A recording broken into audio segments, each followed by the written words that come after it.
മിഥുൻ, ഇന്നലെ രാത്രി മുതൽ ഇങ്ങോട്ട് തീരാ പെയ്ത്തായിരുന്നു. വല്ലാത്ത പ്രതിസന്ധിയിലായിരുന്നുവല്ലോ ആ നാട്ടുകാർ. മഴയെന്നാൽ ഇങ്ങനെ പെയ്യും എന്നാരും കരുതാത്തത്ര വിധം മനുഷ്യനെ നേരിട്ട് ബാധിക്കുന്ന വെള്ളപ്പൊക്കമായി മാറുന്നു. താഴ്ന്നയിടങ്ങൾ വെള്ളത്തിനടിയിലാകുന്നു. വല്ലാത്ത അവസ്ഥയിലേക്ക് പാവം പൊതുജനം പോകുന്നു. എന്താണെന്ന് മധ്യ കേരളത്തിലാകെ സംഭവിച്ചത്?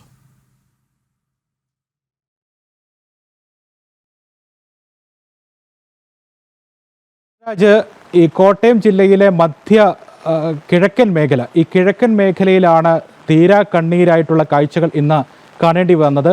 കോട്ടയം ജില്ല അക്ഷരാർത്ഥത്തിൽ വിറങ്ങലിച്ചു പോയി ഈ കിഴക്കൻ മേഖല കൊണ്ട് എന്ന് തന്നെ പറയേണ്ടിയിരിക്കുന്നു. പയ്യനത്തോട്ടം, കോട്ടയം ജില്ലയിലെ പൂഞ്ഞാർ കിഴക്കൻ മേഖലയിലുള്ള പ്രധാനപ്പെട്ട ഒരു മേഖലയാണ്. അവിടെയാണ് 2 മരണങ്ങൾ സംഭവിച്ചിരിക്കുന്നത്. ഒരു അമ്മയും മകനും മരിച്ചിരിക്കുന്നത്. ഉരുൾപൊട്ടലിൽ വീട് പൂർണ്ണമായും തകർന്ന്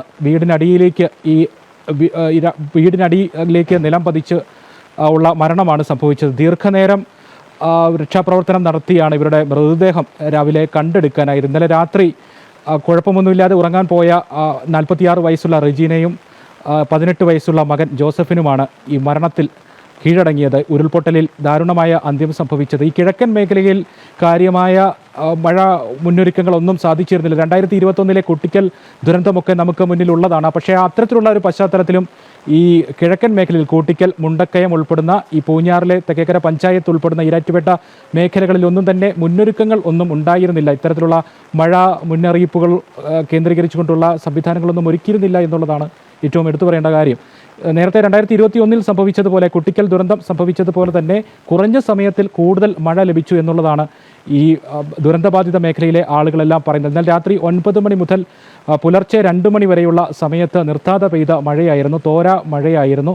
കൂടുതൽ അളവിൽ മഴ ലഭിച്ചു. അങ്ങനെ ഉരുൾപൊട്ടൽ ഉണ്ടായി എന്നുള്ളതാണ് ഈ പൂഞ്ഞാർ തെക്കേക്കര പഞ്ചായത്തിലെ ഇപ്പോൾ ഈ ഉരുൾപൊട്ടൽ ഉണ്ടായിരിക്കുന്ന ദുരന്തബാധിത പ്രദേശങ്ങളിൽ നിന്നടക്കമുള്ള ആളുകൾ പറയുന്നത്. അങ്ങനെ തന്നെയായിരുന്നു 2021 കൂട്ടിക്കൽ ദുരന്തവും സംഭവിച്ചത്.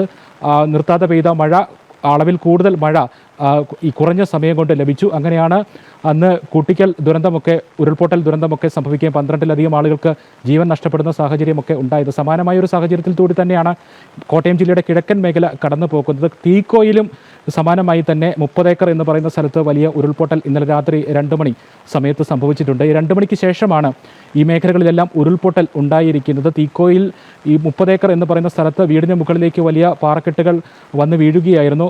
ഭാഗ്യത്തിന് അവിടെ ആളപായം സംഭവിച്ചിട്ടില്ല, ആളപായമൊന്നും റിപ്പോർട്ട് ചെയ്യപ്പെട്ടില്ല എന്നുള്ള ആശ്വാസമുണ്ട്.